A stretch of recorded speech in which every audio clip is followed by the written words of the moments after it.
하나님 말씀 우리 봉독하도록 하겠습니다. 하나님 말씀은 전도서 2장 12절부터 26절까지입니다. 인생의 행복이란 무엇인가 두 번째 말씀인데요. 자, 12절부터 26절까지 읽겠습니다. 시작. 내가 돌이켜 지혜와 망령됨과 어리석음을 보았나니 왕 뒤에 오는 자는 무슨 일을 행할까 이미 행한 지 오랜 전의 일뿐이라. 내가 보니 지혜가 우매보다 뛰어남이 빛이 어둠보다 뛰어남 같도다. 내가 내 마음속으로 이르기를 우매자가 당한 것을 나도 당하리니 내게 지혜가 있었다 한들 내가 무슨 유익이 있으리요 하였도다. 이에 내가 내 마음속으로 이르기를 이것도 헛되도다 하였도다. 지혜자도 우매자와 함께 영원하도록 기억함을 얻지 못하니 후에는 모든 다 잃어버린 지 오랜 된 것임이라. 오라 지혜자의 죽음이 우매자의 죽음과 일반이로다.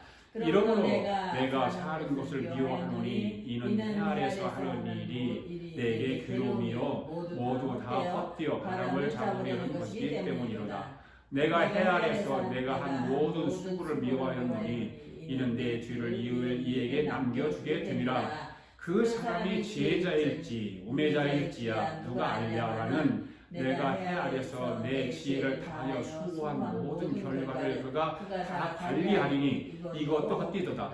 이러므로 내가 해 아래서 한 모든 수고에 대하여 내가 내 마음에 실망하였도다. 어떤 사람은 그 지혜와 지식과 재주를 다하여 수고하였어도 그가 얻은 것을 수고하지 아니한 자에게 그의 몫으로 넘겨주리니 이것 헛된 것이며 큰 악이로다. 사람이 해 아래서 행하는 모든 수고와 마음에 쓰는 것이 무슨 소득이 있으랴. 일평생에 근심하여 수고하는 것이 슬픔이라. 그의 마음에 밤에도 쉬지 못하나니 이것도 헛되도다. 사람이 먹고 마시며 수고하는 것보다 그의 마음이 더 기쁘게 하는 것은 하나도 내게 없나니 내가 이것도 본즉 하나님의 손에서 나오는 것이로다. 먹고 즐기는 일을 누가 나보다 더해 보았으리야. 하나님은 그가 기뻐하시는 자에게 큰 지혜와 지식과 희락을 주시니 죄인의 일은 노고를 주시고 그가 모아 쌓게 하사 하나님을 기뻐하는 자에게 그가 주게 하지만 그것도 헛되어 바람을 잡는 것이로다. 아멘. 기도하겠습니다. 살아계신 하나님 아버지 감사합니다. 지난 한 주간도 허물과 죄로 영원한 지옥불에 들어갈 수밖에 없었던 저희들을 사랑하여 주셔서 자녀 삼아주시고 불러주셔서 오늘 이 시간 예배의 영광을 주심을 감사합니다. 우리가 세상을 살아가면서 주님께서 맡겨주신 사명을 잘 감당하고 인생의 행복이 무엇인지를 바로 깨달아 한 번밖에 없는 인생을 감사하며 후회 없는 삶을 살아갈 수 있도록 오늘의 말씀 가운데서 찾게 하여 주시고 그 길을 갈 수 있도록 성령께서 인도하여 주시옵소서. 오늘의 말씀을 통해서 우리를 덮고 있는 어두운 사단 운수마귀가 물러가게 하시고 한 길로 왔다가 일곱 길로 떠나가는 역사가 일어나게 하여 주시옵소서. 오늘 듣게 되는 하나님 말씀의 의도가 무엇인지, 왜 성경에다가 이 말씀을 기록해 놓으셨는지, 하나님이 기록하신 그 원리를 오늘 우리 모두가 알기를 원합니다. 이 말씀이 나에게 능력의 말씀이 되게 해주세요. 이 말씀이 나에게 체험이 되게 해주세요. 이 말씀이 나에게 그대로 임하게 하여 주세요. 이 말씀이 나에게 축복이 되게 하여 주세요. 오늘 말씀 앞에 서 있는 우리 아가페 교회 성도들과 영상으로 예배에 참여한 모든 하나님의 백성들을 성령으로 사로잡아 주시고 한 번밖에 살 수 없는 이 세상을 살아가면서 정말 후회함이 없도록 살아갈 수 있도록 축복하여 주시옵소서. 오늘 말씀 가운데 병든 자를 고쳐 주시옵소서. 눌린 자에게 자유함을 주시고 무거운 짐을 풀어 주시옵소서. 회개하지 못한 자에게 회개의 영으로, 깨닫지 못한 자에게 깨달음의 영으로, 지혜가 부족한 자들에게는 지혜의 영으로, 문제를 안고 몸부림치는 자들에게는 문제를 해결하는 영으로 성령 하나님께서 이 자리를 채워주셔서 모든 예배자들이 하나님 앞에 예배하는 이 한 시간이 실감날 수 있도록 축복하여 주시옵소서. 감사드리며 예수님의 이름으로 기도하옵나이다. 아멘. 할렐루야. 우리 서로 인사를 나눕시다. 주님의 은혜가 넘치시기 바랍니다. 주님의 사랑으로 사랑합니다. 할렐루야. 오늘도 솔로몬이 기록해 놓은 전도서의 원리를 살펴보면서 저와 여러분의 인생의 삶을 돌아보고 또 은혜를 함께 나누게 되기를 바랍니다. 아멘. 우리가 잘 모르는 어떤 지역을 갈 때 GPS를 이용해서 그 GPS가 가라는 대로 가면 쉽게 찾아갈 수 있는 것처럼 오늘부터 시작된 또 지난주부터 시작된 솔로몬이 기록해 놓은 그 말씀, 그 사람의 결과적으로 어떻게 되는가를 잘 알려주는 전도서의 말씀이 오늘 저와 여러분의 신앙과 인생의 GPS가 될 줄로 믿습니다. 아멘. 1장을 통해서 우리는 무엇을 배웠습니까? 후회 없는 삶이란 무엇인가를 배웠습니다. 1장의 개요를 다시 한번 우리가 보고 넘어가겠습니다. 한번 따라서 합시다. 1장의 저자에 대한 설명이지요. 그 다음에 전도서의 주제, 그 다음에 해안에서의 수가 왜 무익한 이유가 무엇인가를 솔로몬이 과학적으로 살펴보았어요. 그리고 역사적으로 살펴보았어요. 철학적으로 살펴보았어요. 여러분 전도서의 말씀을 잘 살펴보면 그만큼 우리 삶의 실수가 줄어들고 또 실패가 없는 성공하는 삶을 살아갈 수가 있습니다. 아멘. 그래서 전도서의 저자는 누구라고 그랬습니까? 솔로몬이라고 그랬습니다. 두 번째는 전도서의 주제가 뭡니까? 전도서 주제라고 그랬죠. 전도 주제가 어떤 것인가? 뭐라고 그랬습니까? 모든 것이 헛되더라. 이게 전도 주제예요. 모든 것이 헛되다. 자기 인생을 살아보고 난 뒤에 결론을 내렸잖아요. 솔로몬이요. 그죠? 아가서와 그 다음에 전도서와 또 잠언서 이렇게 세 거를 기록하면서 그 전에는 잠언과 아가서 이런 걸 기록하고 나서 그 가운데 삶을 살아보면서 결론을 내린 것이 뭐예요? 모든 것이 헛되더라. 그거를 전도서에 기록해 놓은 거예요. 이것을 전도서의 주제입니다. 그 다음에 뭘까요? 해 아래에서 수구가 왜 무익한가? 그래서 솔로몬이 좀 더 구체적으로 쭉 1장에서 4절 이하의 해 아래 수구가 왜 유익하지 못한지를 설명하고 있죠. 세 가지를 말씀했었잖아요. 뭐였을까요? 과학적으로 본 이유를 말하고 있어요. 바람이 이리 불고 저리 불지만 결국은 원점으로 돌아가더라. 불던 곳으로 돌아가더라. 우리 인생도 예외가 아니라는 거죠. 왜? 해 아래에서 이모적으로 고생하고 수고하지만 결국 원점으로 돌아간다는 거예요. 우리 인간이 원점으로 돌아가는 게 어딜까요? 인간은 흙으로 왔기 때문에 흙으로 돌아가는 거죠. 아멘? 네. 결국 원점으로 돌아가는 인생인데 왜 해 아래에서 땀 흘리며 수고하고 그리고 고생하며 사느냐? 그 의미가 있겠느냐라고 하는 걸 솔로몬이 그렇게 과학적으로 보는 것. 그 다음에 두 번째는 역사적으로 본 이유를 말하고 있죠. 솔로몬이 역사 이치를 통해서 말하는 게 뭐냐면 인간의 역사는 새 것이 없다는 거죠. 새 것이 없다. 우리 인간은 하나님께서 창조하신 범위 안에서 똑같은 일을 되풀이할 뿐이라는 것입니다. 우리 인간이 새 것을 체험할 수 있는 유일한 길이 있는데 그것이 무엇이냐면 오직 예수 그리스도 안에서만 새 것을 누릴 수 있다는 거예요. 믿습니까? 네. 그 다음에 세 번째는 철학자로 온 이유죠. 솔로몬은 자신의 뛰어난 지혜와 지식을 가지고서도 인생의 참된 의미가 무엇인지를 깨달을 수가 없었습니다. 아무리 솔로몬이 지혜를 짜내도 인생의 문제를 근본적으로 해결할 수가 없었습니다.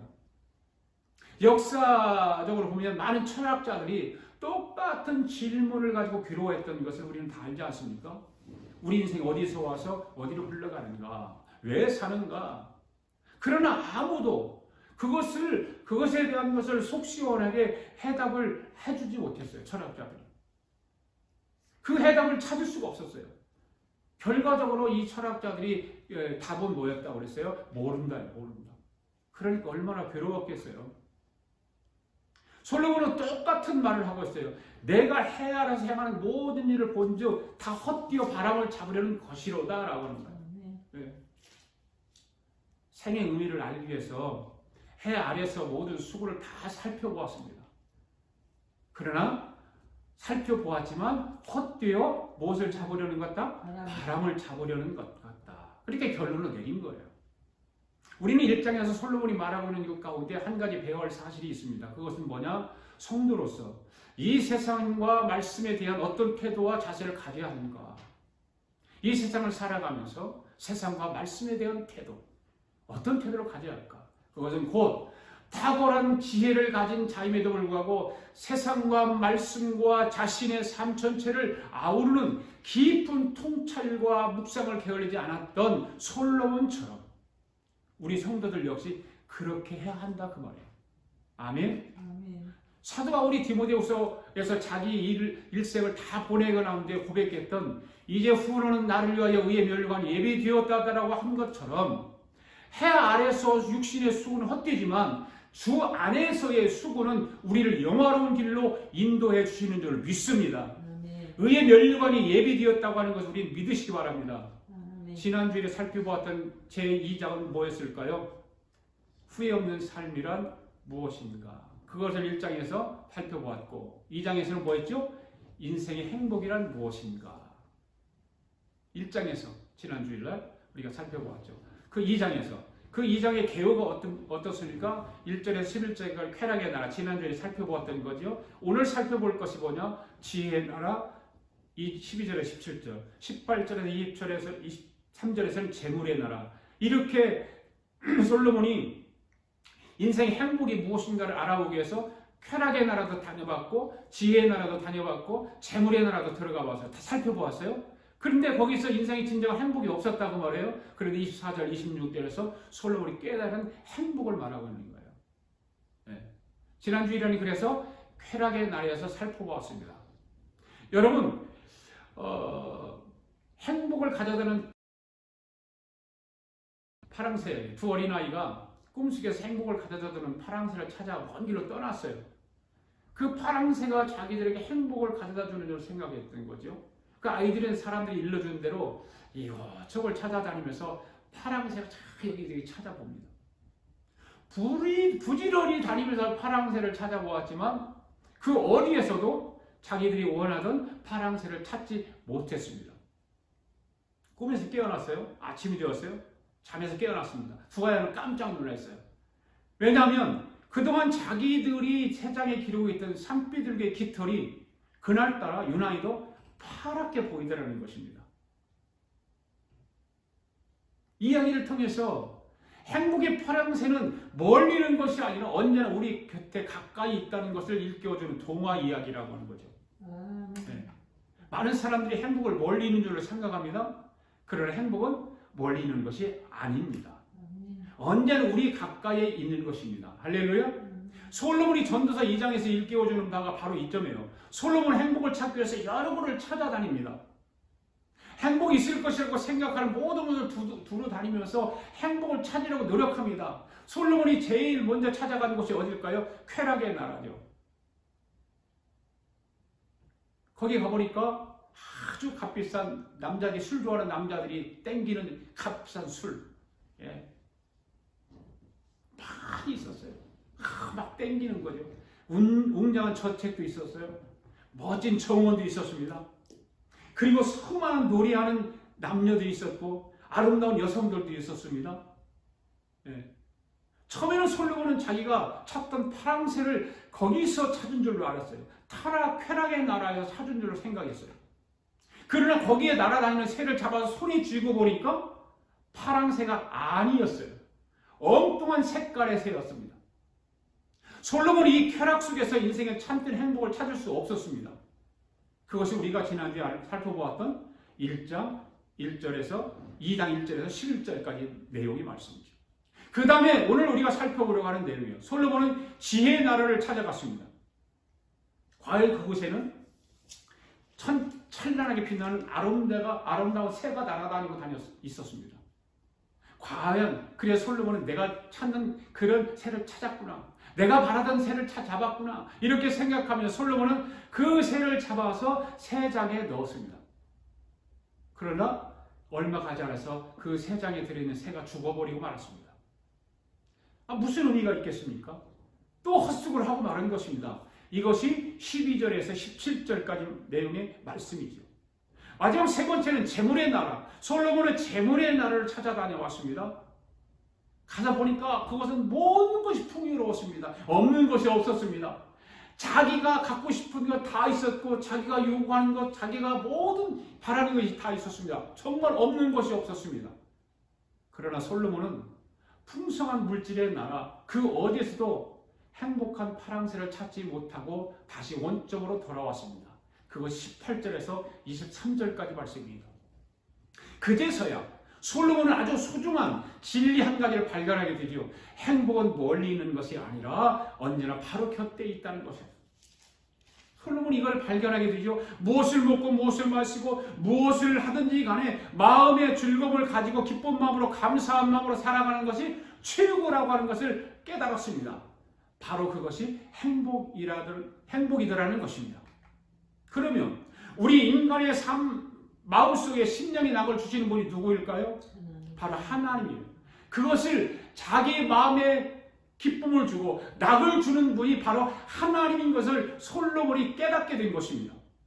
하나님은 우리 인간의 몸도 창조하셨지만 우리의 생각도 창조하시고 우리의 마음도 창조하셨습니다. 아멘. 우리 심령에 하나님께서 낙을 주시고 기쁨을 주시면 무엇을 먹든지 무엇을 마시든지 무슨 일을 하든지 상관없습니다.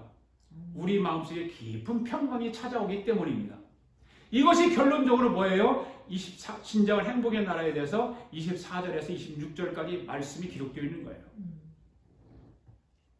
사랑하는 성도 여러분, 오늘의 말씀을 통해서 확실하게 하나님을 기쁘시게 하고 행복을 찾게 되기를 바랍니다. 여러분의 남의 생애가 매일의 일상생활 속에서 행복을 누리시는 복된 모습들이 다 되시기를 예수님의 이름으로 축원합니다. 지난주일에 우리는 쾌락의 나라에서 살펴보았죠? 전도서 1장에서 2장 1절에 뭐라고 그러지? 한번 읽어볼까요? 시작! 나는 내 마음이 이르기를 자, 내가 시험 삼아 너를 즐겁게 하리니 너는 낙을 누리리라 하였으나 보라, 이것도 헛되더라. 솔로몬이 시험적으로 제일 먼저 한 것이 뭐예요? 자기 육신을 즐겁게 했어요. 자기 육신을 즐겁게 하는 거였어요. 육신의 즐거움을 위해서 제일 먼저 뭘 했냐? 쾌락에 몸을 던져본 거예요. 자기 몸을 쾌락에 던졌어요. 왜 그렇게 했을까? 왜 그렇게 했을 것 같아요? 인생의 참된 의미와 인생의 참된 만족을 찾아보기 위해서였죠. 행복의 파랑새를 쾌락의 나라에서 찾아보려고 그렇게 했던 것입니다. 그러나 솔로몬이 마지막으로 결론 내린 것이 뭐예요? 육신의 쾌락 속에는 행복을 찾을 수가 없었다는 거예요. 할렐루야. 솔로몬은 쾌락의 나라에서 쾌락을 누리면서 웃고 떠들고 희희낙낙하던 그 모든 것을 어떻게 평가하고 있습니까? 지내고 보니까 그 모든 것이 다 쓸데없는 미친 짓거리였다는 거예요. 자기에게 주는 유익은 하나도 없었다는 거예요. 솔로몬은 자기가 추구했던 쾌락이 어떤 것인지를 좀 더 구체적으로 하나하나 설명해 주죠. 3절 말씀 한번 읽어봅시다. 시작! 내가 내 마음으로 깊이 생각하기를 내가 어떻게 하여야 내 마음을 지혜로 다스리면서 술로 내 육신을 즐겁게 할까? 또 내가 어떻게 하여야 천하의 인생들이 그들의 인생을 살아가는 동안 어떤 것이 선한 일인지를 알아볼 때까지 내 어리석음을 꼭 붙잡아 둘까 하여. 여러분, 지금 솔로몬이 쾌락의 몸을 담은 것이 쾌락 그 자체를 즐기기 위한 것일까요? 아니면 쾌락 속에서 인생의 의미를 깨닫기 해서일까요? 두 번째죠. 쾌락을 속에서 인생의 참 의미를 깨닫기 위해 자기 몸을 던져본 거예요. 솔로몬이 쾌락의 몸을 담았지만 쾌락 그 자체를 위한 것이 아니라 그 말이에요. 네. 쾌락 속에서 인생의 의미를 깨달아 보려고 그렇게 했던 거예요. 그렇다고 해서 여러분 시험을 삼아서 하지 마세요. 큰일 나요. 네. 솔로몬이 그랬다고 해서 나도 내 인생의 의미를 깨달아 보기 위해서 쾌락의 몸을 담궈본다 하지 마셔야 됩니다. 솔로몬은 쾌락의 몸을 던졌지만 정신만큼은 잃지 않았단 말이에요. 정신을 바짝 차리고. 왜? 자기 인생의 의미를 알아보기 위해서 했기 때문에. 지혜로 마음을 다스려가면서 그렇게 했던 것입니다. 목적의식을 분명히 가지고 쾌락의 나라를 탐구해 본 것입니다. 술을 마셔보았어요. 취해도 보았어요. 술을 마시면 당연히 취하겠죠? 제정신 가지고 할 수 없는 어리석은 일들을 술 취한 김에 술의 힘을 빌려서 해본 거예요. 별짓 다 했겠죠? 물론 그렇게 한 것이 쾌락 자체를 위한 것이 아니라고 했습니다. 왜 그렇게 했을까요? 짧은 인생 삶을 살면서 과연 어떤 것이 진정한 낙을 누리는 것인지 발견하기 위해서 그렇게 했다 그 말이에요. 그러나 솔로몬은 인생의 의미를 깨달을 수가 없었던 거죠. 인생의 참된 그 만족을 술에서 어떻게 찾을 수 있겠어요? 마찬가지 여러분 그렇지 않겠어요? 어떻게 인생의 참된 의리를 술에 취해봐서 거기서 찾을 수 있어요? 솔로몬이 쾌락에 몸을 담았지만 쾌락 그 자체를 위한 것이 아니죠. 네. 그래서 솔로몬이 그 다음에 한 것이 뭐예요? 4절 5절 말씀 한번 봅시다. 4절 5절. 자, 제가 읽을게요. 나의 사업을 크게 하였노라. 내가 나를 위해 집들을 짓고 포도원을 일구며 여러 동산과 관을 만들고 그 가운데 각종 과목을 심었으며 이렇게 기록하고 있어요. 솔로몬은 왕이죠. 그런 마음만 먹으면 얼마든지 사업을 크게 할 수 있는 인물이었어요. 어떤 식으로 사업을 크게 했습니까? 자, 솔로몬은 자신을 위해서 육신을 위해서 집을 지었죠. 멋진 정원을 여기저기 만들어 놓고 거기다가 각종 과목을 심고 마치 에덴 동산처럼 아름답게 꾸몄습니다. 뿐만 아닙니다. 사업도 크게 해보았습니다. 사업을 크게 하고 있는 인력도 많이 동원해 보았습니다. 엄청나게 많은 가축을 길러보기도 했습니다. 창고에는 금은보가 가득하고요. 주변에 여러 왕들과 여러 도의 방백들이 보내온 보배들 그리고 상아, 모피, 값싼 향료 이런 것들이 금고에 가득했습니다. 그뿐만 아닙니다. 8절에 보니까 또 노래하는 남녀와 인생들의 기뻐하는 척들이 많이 두었노라 그랬어요. 네.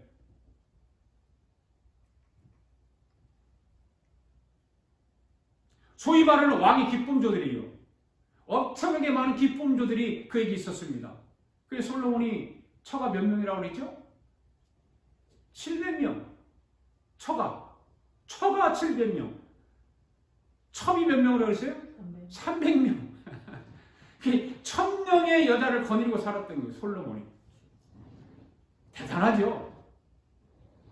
그러니 인생의 쾌락으로 따진다면 이 세상에 솔로몬만한 사람이 어디 있겠어요? 그렇잖아요? 네. 인생의 의미를 쾌락 속에서 찾아보려고 그렇게 했던 거예요. 그런 가운데도 솔로몬은 언제나 지혜로 자기 마음을 잘 다스렸습니다. 그러면서 어떻게 했습니까? 10절 말씀 시작. 무엇이든지 내 눈이 원하는 것을 내가 금하지 아니하며 무엇이든지 내 마음이 즐거워하는 것을 내가 막지 아니하였으니 이는 나의 모든 수고를 내 마음이 기뻐하였습니다. 이것이 나의 모든 수고를 말미암아 얻은 몫이로다. 아멘. 여러분 이 말씀을 잘 보세요. 솔로몬이 어떻게 했어요? 쾌락의 나라의 구석구석을 돌아다니면서 자기가 모든 것을 다 누려보았다는 거 아니에요. 네. 왜 그랬을까? 처음에는 쾌락의 나라 가운데서 자기가 바라던 파랑새를 찾은 줄을 생각했죠. 처음에는. 그런데 나중에 그 새를 찾고 보니까 파랑새가 아니라 전혀 다른 색이었어요. 파란색의 새가 아니었습니다. 엉뚱한 색이었습니다. 그것이 11절에서 나오죠. 시작. 그 후에 내가 생각해 본즉 내 손으로 한 모든 일과 내가 수고한 모든 것이 다 뛰어 바람을 잡는 것이며 해 아래서 무익한 것이로다. 여러분 솔로몬이 이 본문의 말씀을 통해서 우리에게 전하려고 하는 것이 무엇일까요? 그것이 아니라 내가 겪은 실패를 하나님의 자녀인 여러분만큼은 반복하지 말라는 거예요. 인생의 행복을 육신의 쾌락 속에서 찾지 말라는 거예요. 쾌락의 몸을 내맡기지 말라는 거예요. 왜 그럽니까? 쾌락 속에는 행복을 찾을 수도 없거니와 몸과 마음도 다 병들고 마는 거예요. 쾌락 속에는. 거기는 절대 행복이 있을 수 없어요. 여러분이 영혼 속에 깊은 허무감만 남게 되는 거예요. 사랑하는 성도 여러분, 여기서 저와 여러분에게 솔로몬이 말하고자 하는 것이 무엇일까요? 그것은 나라고 하는 존재가 나의 주인이 되지 말라는 것입니다. 여러분 스스로가 여러분의 주인이 되지 말라는 것입니다. 자기만을 위한 인생을 살지 말라는 거예요. 그렇게 살아가는 인생은 아무리 대단한 일을 하고 많은 일을 한다 해도 결국 허무와 무익함으로 막을 내릴 수밖에 없는 거예요. 이런 실패와 허무하고 유익이 없는 삶과 달리 성경에서 가르치는 성공적인 삶이 있지 않습니까? 그것은 무엇일까요? 그것은 다름 아니라 우리 인생을 누구에 맡겨야 될까요? 하나님께 맡기는 삶을 살아야 되는 것입니다. 나라고 하는 내가 나의 주인이 되는 것이 아니라 하나님을 주인으로 모시고 사는 삶을 말하는 것입니다. 이런 삶을 살았던 사람들이 성경에 이루 헤아릴 수 없이 많죠. 그 대표적인 인물을 든다면 바로 사도 바울을 들을 수 있죠. 사도 바울은 예수 그리스도를 만나고 나서부터 그분이 구원자임을 깨달은 후 그 후의 인생의 주인이 자신이 아님을 알게 되었고 자신이 주인이 되어 사는 삶이 아니라 예수 그리스도가 자기의 주인이 된 삶을 살았던 사람이 바로 사도 바울이에요. 그래서 사도 바울은 갈라디아서 2장 20절에 뭐라고 말했어요? 시작. 내가 그리스도와 함께 십자가에 못 박혔나니 그런즉 이제는 내가 사는 것이 아니고 오직 내 안에 그리스도께서 사는 것이라. 십자가에 그리스도와 함께 내가 못 박혔다. 죽음을 의미하는 거겠죠. 그 자기 자신은 다 죽었다 그 말이에요. 나는 없다 그 말이에요. 나의 가치도 없고 나의 뜻도 없고 나의 생각도 없다 그 말이에요. 사도 바울은 날마다 예수 그리스도와 온전히 연합할 날을 고대하면서 그 날에 있을 영광을 고대하면서 살았던 삶이죠. 그 고대하던 삶이 뭘까요? 고린도서 8장 18절 말씀 보십시오. 시작. 생각하거니 현재 고난은 장차 우리에게 나타날 영광과 비교할 수 없다. 그 영광이 뭐예요? 새하늘과 새 땅이죠. 할렐루야.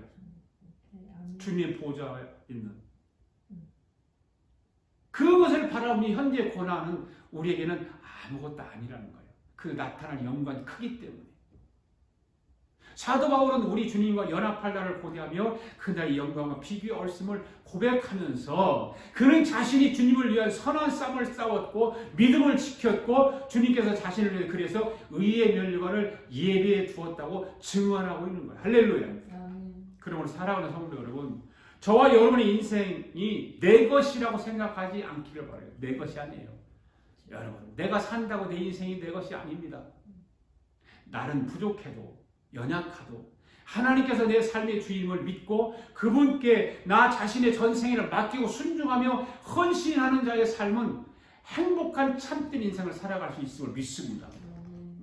그렇게 되기를 원하세요? 아멘. 그렇다면 오늘 저와 여러분은 육신을 쫓아 살지 말고 예수 그리스도 안에서 성령을 쫓아 살 수 있게 되기를 바랍니다. 아멘. 하나님의 자녀답게 우리 모든 행실에서 하나님의 거룩하심을 날마다 나타내는 저와 여러분 될 수 있기를 주님의 이름으로 축복합니다. 아멘.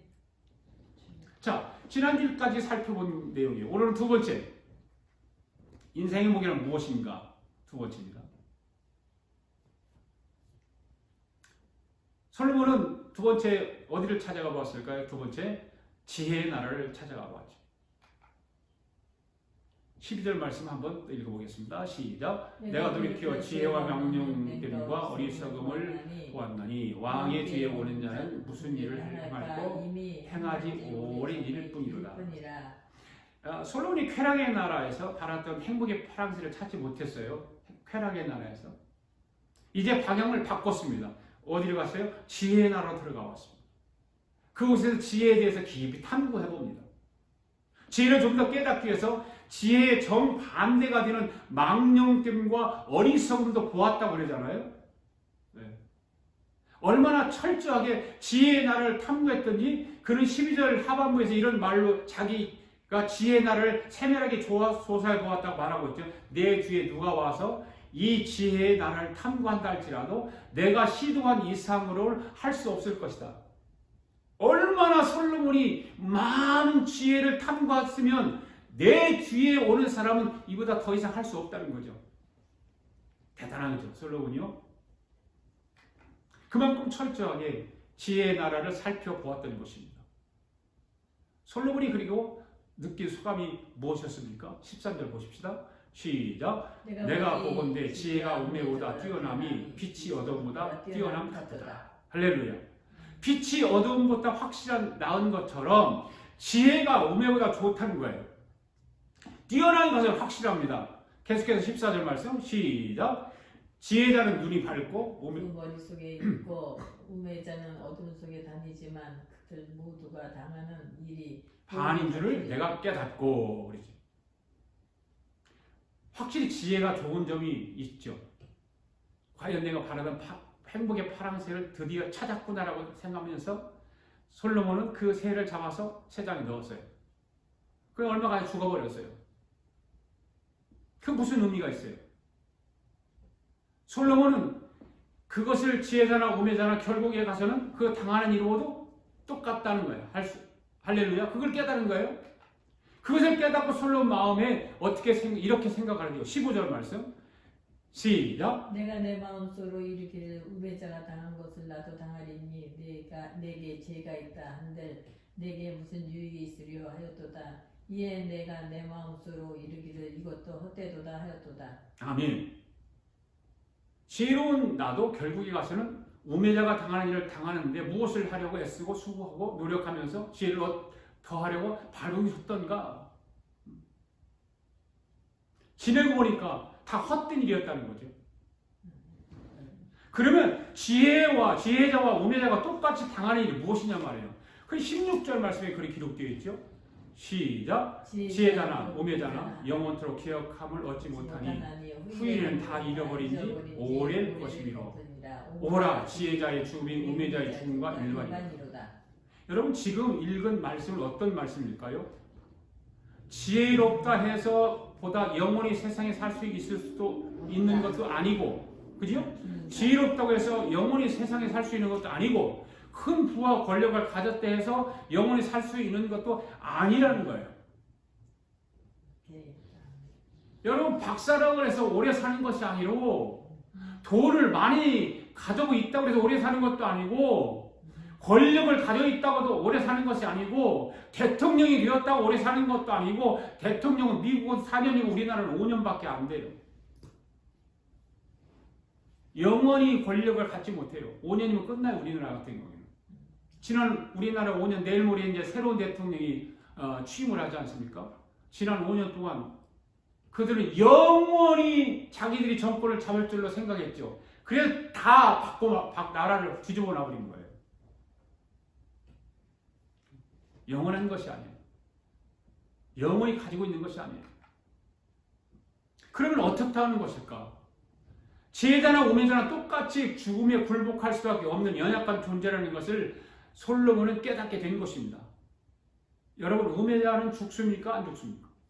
죽죠. 그러면 지혜자는 영원히 살까요? 그렇지 않을까요? 그렇지 않지요. 우매자나 지혜자나 똑같이 결국에는 다 죽습니다.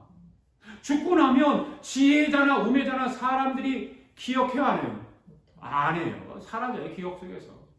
몇 년만 지나 부모를 할지라도 몇 년 지나면 부모도 다 잊어버려요. 네. 그게 죽는 것도 일반이요, 사람들의 기억 속에서 사라지는 것도 일반이라는 거죠. 네. 솔로몬은 지혜의 나라에서도 원하던 파랑새를 그래서 찾지 못해요. 지혜의 나라를 떠나면서 솔로몬은 결론적으로 뭔 얘기를 합니까? 17절 말씀 보세요. 시작. 이러므로 내가 사는 것을 하나였노니 이는 해 아래서 하는 일이 내게 괴로움이요 다 헛되어 바람을 잡으려는 것이요. 인간의 지혜와 지식으로는 행복을 찾을 수 없다는 겁니다. 지혜를 가진 솔로몬 임금이 내린 결론이에요. 이 말씀은 우리 모두에게 적용되는 진리의 말씀입니다. 우리 자녀들도 마찬가지입니다. 학교에서 공부 잘하는 것이 못하는 것보다 낫죠. 그렇죠? 지혜가 우매보다 뛰어난 것과 같이 공부 잘하면 그만큼 좋은 것은 사실입니다. 그러나 학업 성적이 우리 자녀들에게 행복을 안겨다 주는 것을 잊어서는 안 되는, 행복을 안겨주지 못한다는 것. 공부가 소중하죠.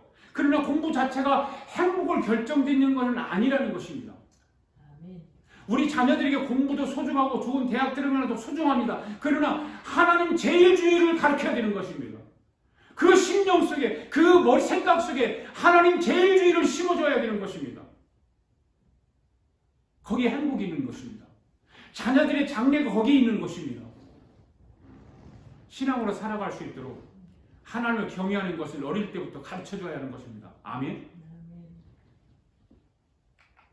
공부가 소중하지만 하나님의 나라와 하나님의 의를 먼저 구하는 것을 자녀들에게 읽게 주어야 한다 그 말이에요. 믿습니까?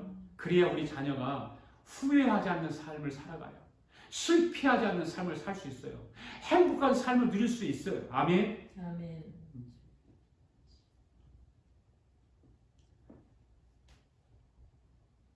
그 다음에 세 번째로 솔로몬이 행복을 찾기 위해서 재물의 나라로 가봅니다. 재물의 나라. 이 세 번째 솔로몬의 재물의 나라를 찾아갑니다. 그곳이 모든 것이 풍요로워요. 없는 것이 없어요. 그러나 솔로몬은 그 어디서도 자기가 바라던 그 행복을 찾을 수, 파랑새를 찾을 수 없어요. 18절 말씀 보세요. 시작. 내가 헤아려서 내가 한 모든 수고를 미워하였노니 이는 내 뒤를 이을 이에게 남겨주게 됩니다. 세 번역 성경 한번 읽어보실래요? 뭐라고 그랬나? 시작. 세상에서 내가 수고하여 이루어 놓은 것은 내 뒤에 올 사람에게 물려줄 일을 생각하면 억울하기 그지없다. 뭐 억울하다고 하는 사람도 있고 뭐 그냥 사랑해서 물려주는 사람도 있겠지만 다 소용없는 짓이다 그 말이에요. 그러니까 사람이 헤아려서 땀 흘리고 수고해서 많은 재물을 쌓은들 무슨 의미가 있느냐 그 말이에요. 다 물려주고 그리고 남에게 좋은 일 시키는 거 아니에요. 그래 우리 조카가 하나가 우리 형님이 좀 짜거든요. 꼭 구두쇠 같거든요. 그러니까 우리 큰 조카가 큰아들, 형님 큰아들이 그래요. 그런 얘기를 하면 아버지 돈 많이 벌어놓으세요. 다 쌓아놓으세요. 그럼 뭐 너한테 뭐 좋냐? 결국은 내 거잖아요. 그러면 장남이니까. 그 얘기를 들으면 지 아버지는 얼마나 억울하겠어요. 자기가 열심히 벌어서 쓰지 못하고 그냥 구두쇠 노릇해서 보완하는데 그것이 다 자식한테로 간다는 게 얼마나 억울하겠어요. 그러니까 사람이 땀 흘리고 수고해서 많은 재물을 쌓아도 소용없다 그 말이에요. 쓴 것만 내 거예요. 여러분 부지런히 쓰십시오. 있는 거 가지고. 결국은 아무것도 가지고 가지 못하잖아요. 네. 다른 사람이 남기고 할 수밖에 없는 거잖아요. 그래서 유대인들의 그 속담 가운데 이런 유명한 속담이 있잖아요. 뭔 말이에요? 수위에는 주머니가 없다. 왜 그럴까요? 주머니가 있으면 가져갈 텐데 주머니가 없으니까 가져갈 게 없는 거예요. 얼마나 억울해요. 다 기가 막힌 일이에요. 19절 말씀 보십시오. 시작. 그 사람이 지혜자일지 우매자일지야 누가 알려면은 내가 헤아려서 내 지혜를 나타내어 수고한 모든 결과를 저가 다 관리하리니 이것 어디도다. 여러분이 죽도록 재물을 모아서 자녀에게 남겨주었는데 내가 남긴 재물을 지혜로운 자녀가 맡아 관리하면 다행이지만 그러나 자녀가 어리석어서 내가 남겨놓은 재물을 다 탕진해버릴 수도 있지 않습니까? 그걸 생각하면 얼마나 속상해요. 얼마나 속상해요. 그러니까 솔로몬 사후에 이렇게 우려했던 일이 실제로 일어났던 거잖아요. 솔로몬은 실제적으로 그게 뭐예요? 솔로몬의 아들 두 아들이 있는데 르호보암의 왕위를 이어봤잖아요. 솔로몬의 뒤를 이어서. 그러나 그 부친 솔로몬만큼 똑똑하지 못해요. 어떻게 되어요? 나라가 두 동강이 되고 말잖아요. 북방 이스라엘과 남방 유다로 갈라집니다. 이스라엘 12지파 가운데 10지파를 빼앗겨 버려요. 겨우 2지파만 가지고 명맥을 유지하는 나라가 되고 말아요. 솔로몬이 죽을 때 르호보암이 41세였습니다. 그러니까 르호보암이 41세에 왕위에 오릅니다. 그러니까 솔로몬은 자기 아들 르호보암이 인물 됨됨이를 잘 알고 있었습니다. 그래서 자기가 죽고 난 뒤에 일어날 일을 미리 다 예견한 듯이 솔로몬이 20절에서 이렇게 말을 해요. 시작. 이러므로 내가 헤아려서 수고한 모든 수고에 대하여 도리어 마음으로 실망케 하였도다. 자기가 쌓아올린 업적이 아들 때에 가서 다 사라질 거다 생각하면 얼마나 실망이 컸겠어요. 그렇잖아요. 네. 아들이 됨됨이를 알았단 말이에요. 저러면 아들이 저한테 다가올 텐데 이 모든 내가 쌓아놓은 이 모든 것이 다 허물어진다고 하는 생각하니까 얼마나 실망이 커요. 그뿐만 아니에요. 더 기가 막힌 일이에요. 21절 보세요. 시작. 어떤 사람은 그 지혜와 지식과 재주를 써서 수고하였어도 그 얻은 것을 수고하지 아니한 자에게 업으로 끼치리니 이것도 헛된 것이로다 하라. 그러니까 버는 사람이 따로 있고 쓰는 사람 따로 있더라 그 말이에요. 그 말 맞지요. 버는 사람 따로 있고 쓰는 사람 따로 있어. 세상에 이렇게 불공평한 일이 어디 있어요? 22절 말씀 또 보세요. 시작. 사람이 해 아래에서 수고하는 모든 수고와 마음이 애쓰는 것으로 소득이 무엇이랴? 그러니까 자기가 누리지 못하고 자기가 벌어놓고 갈 때 가지도 못하고 자기 뒤에 오는 사람이 어리석으면 그대로 다 탕진해 버릴 것인데 수고해서 모아놓은들 남는 것이 무엇이 있겠느냐? 남는 것이라고는 23절 말씀대로예요. 시작. 일평생의 근심하여 수고하는 것이 슬픔뿐이고 그 마음에 밤에도 쉬지 못하느니 이것도 헛되도다. 수고하며 재물을 모았다 해도 남은 것은 슬픔과 근심뿐이라는 거예요. 그것도 낮에만 그렇습니까? 아니면 밤에도 쉬지 못하니 그것도 헛다고 고백하고 있잖아요. 재물 때문에 밤낮 쉬지도 못하고 자지도 못하고 고생해 보았지만 무슨 의미가 있겠느냐는 거예요. 사랑하는 성도 여러분, 우리는 물질의 주인이 아니잖아요. 물질의 주인은 오직 하나님이십니다. 믿습니까, 여러분? 그렇게 생각하세요? 여러분이 가지고 있는 모든 재산이 하나님 건 믿으세요? 아멘. 그 하나님이 내놔, 나 좀 줄래? 그러면 줄 수 있어요? 그건 또 아니라고 그럴까요? 하나님 내놓으라고 내놔야죠. 주인이 하나님 건데. 그럴 수 있어야 돼요. 우리가 살아있는 동안 하나님이 우리에게 잠시 맡겨주는 것에 불과하잖아요. 그러니까 하나님이 필요할 때 하나님께 내놔야 돼. 돌아갈 때는 남김없이 깨끗하게 하나도 빠짐없이 다 반납해야 되잖아요. 하나라도 가지고 가는 사람이 누가 있어요? 없어요. 그것으로 끝나는 것이 아닙니다. 물질을 맡기신 하나님께 나가서 샘해야 된다 그 말이에요. 여러분 하나님 앞에 가면 분명히 샘할 거거든요. 하나님 앞에 가서 샘한다니까요. 따져보고. 그러니까 중요한 것이 무엇입니까? 하나님이 내게 얼마나 맡기셨느냐가 아니에요. 내가 이 땅에 수고해서 얼마나 많은 재물을 쌓아 놓았느냐가 아니에요. 하나님께로부터 많이 맡았던 적게 맡았던 기쁘고 감사한 마음으로 즐겁게 그걸 누리면서 선하신 하나님의 뜻대로 가볍게 하나님의 재물을 사용하는 것이 중요하다 그 말이에요.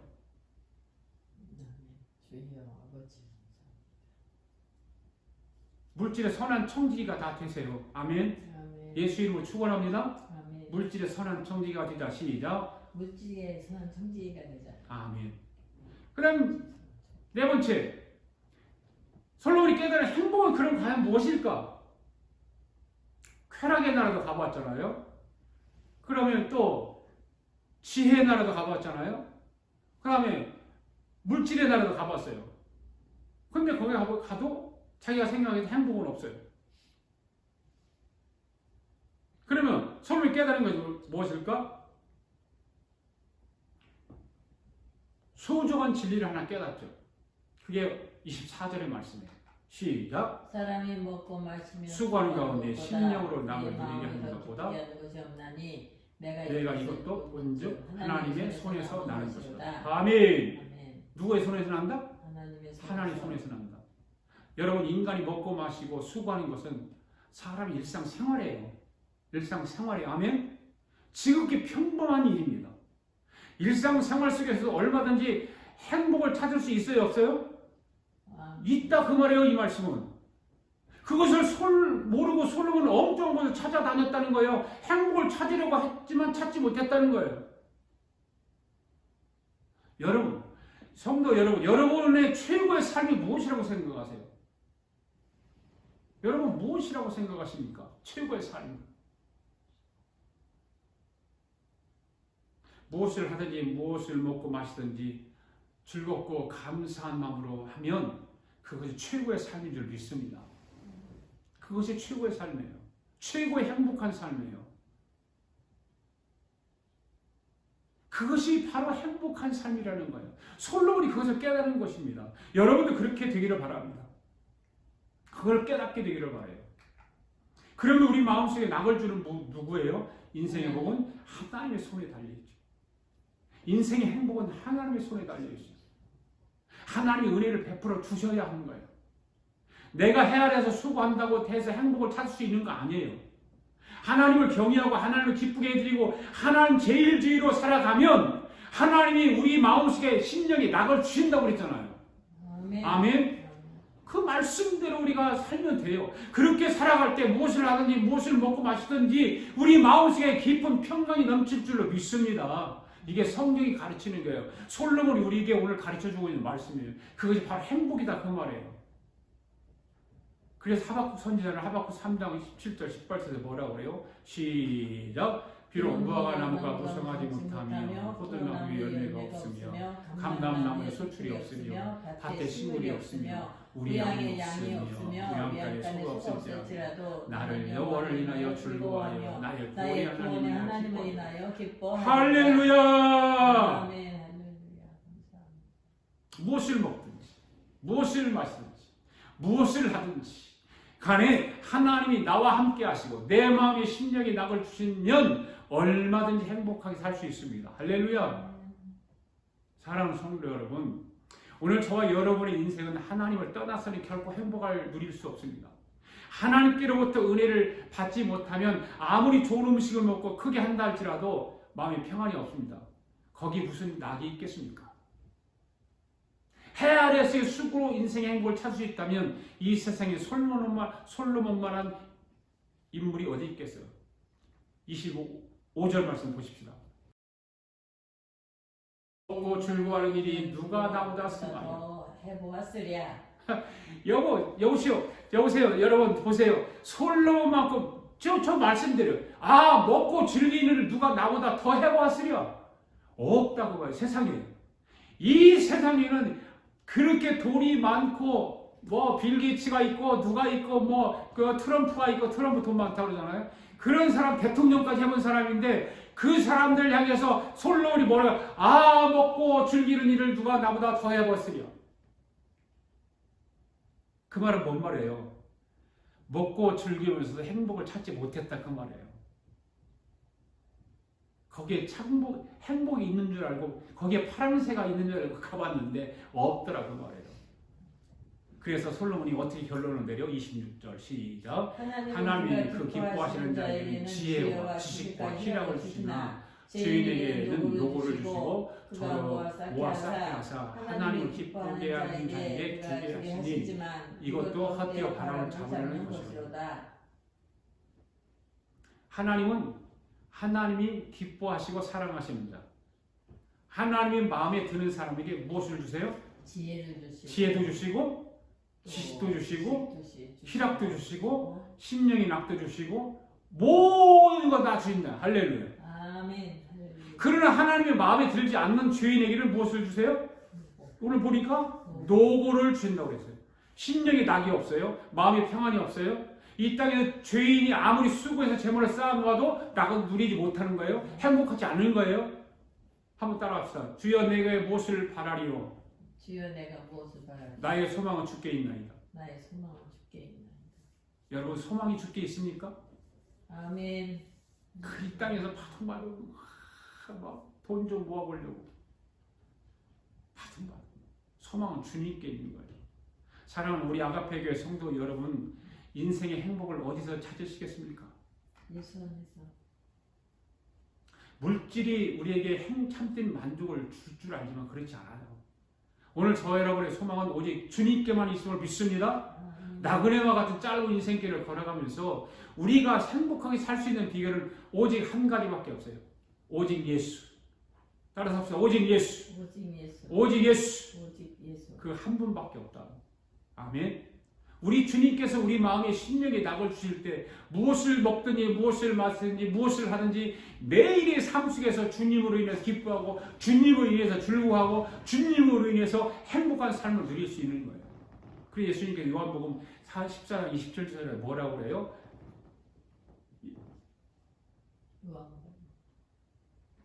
제가 읽어드릴게요. 평안을 너에게 끼치니 곧 나의 평안을 너에게 주노라. 내가 너에게 주는 것이 온 세에 주는 것 같지 아니라. 평안을 내가 너에게 준다. 나의 평안을 너에게 준다. 예수님 말씀하시죠. 너에게 주는 것은 세상이 주는 것 같지 않다. 세상이 주는 행복과 다르다. 그 말 아니에요?